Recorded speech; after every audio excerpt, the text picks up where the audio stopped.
hozir oxirgi paytda kosmetologlarni tavsiyalariga bir muddat chidab turgan edik. Endi oxirgi paytda sartaroshlar ham demak teri kasalliklariga o'z hissaligini qo'shmoqchi bo'lishyapti. Har xil maslahatlar, har xil maskalar taklif qilishyapti. Baraka topkurlar. Buni hech qanaqa ilmiy asosi yo'q narsalarni tavsiya qilishyapti bular. Bular demak sochini indamasdan olib, odamlarning soqolini, sochini ovurgani yaxshi o'zi. Asl xizmatini qilgani yaxshi. Bizani sohaga bularni demak qo'shilishi mutlaqo noto'g'ri. Bular maqsadi bitta.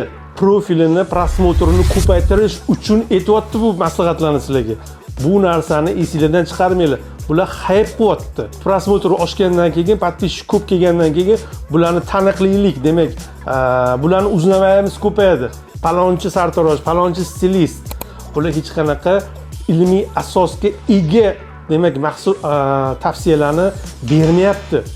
Shuni hisobga olgan holda ehtiyot bo'lishinglarni tavsiya qilib qo'ygan bo'lardim.